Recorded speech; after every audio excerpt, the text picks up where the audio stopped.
Mutton okay, நம்ம இன்னைக்கு mutton குடல் கறியா போட்டி போட்டி போட்டி மசாலா பண்ண போகிறோம்.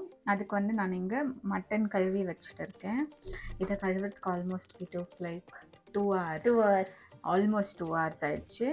க்ளீனாக கழுவி வச்சுன்னு இருக்கிறோம். நான் வந்து 3 பச்சை மிளகாய் எடுத்துன்னு இருக்கேன், ஒரு மீடியம் சைஸ் வெங்காயம், கறிவேப்பிலை, 1 டொமேட்டோ, கொஞ்சம் கொத்தமல்லி, இஞ்சி பூண்டு பேஸ்ட்டு. இங்கே வந்து எல்லா மசாலா ஐட்டம்ஸ் எடுத்து வச்சுட்டு இருக்கிறேன்.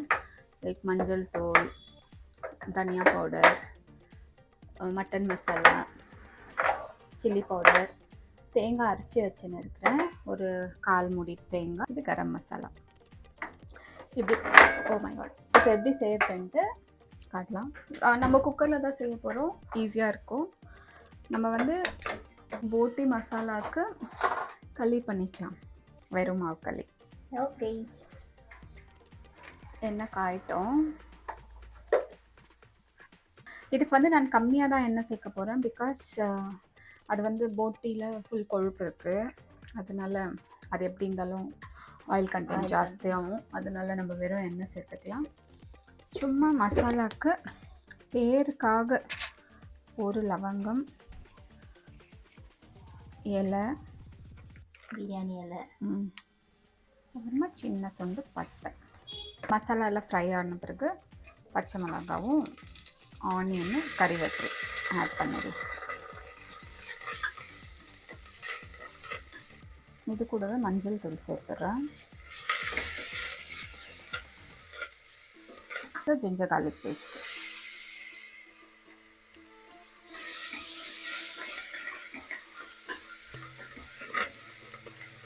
கொஞ்சமாக உப்பு சேர்த்துக்கலாம்.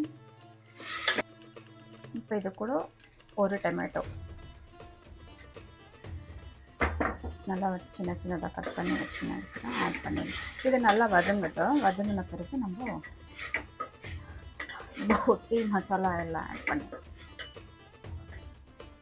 நல்லா வதங்கட்டும். வதங்கின பிறகு போட்டி மசாலா எல்லாம் ஆட் பண்ணுறோம்.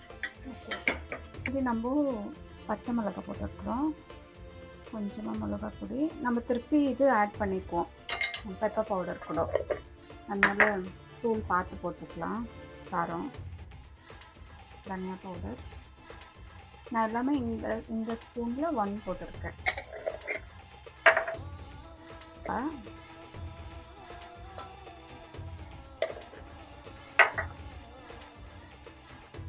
மூடி எங்காது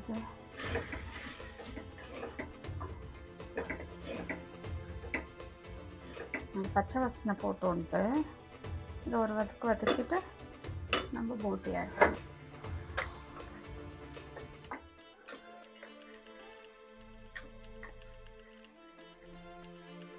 ஃப்ரெஷ்ஷாக இருக்குதா? எவ்வளோ நேரம் இதுக்கு? Almost 2 hours. இந்த ஆராம் சேர்த்துச்சு.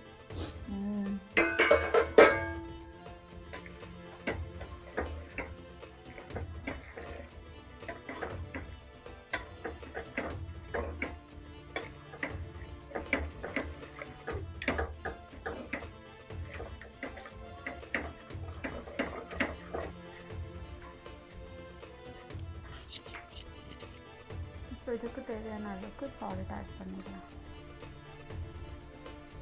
கொஞ்சமாகவே ஆட் பண்ணுறேன், அப்புறமா தேவை இருந்துச்சுன்னா.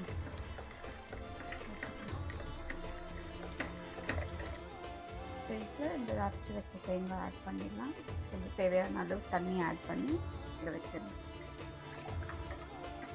நான் தண்ணியும் ஆட் பண்ணல, வெறும் இப்போ கழுவி போட்ட தண்ணி தான், இதுவே போதுமாக இருக்கும். அதிலே தண்ணி விடுமா? நல்லா வேகட்டும். கரம் மசாலா,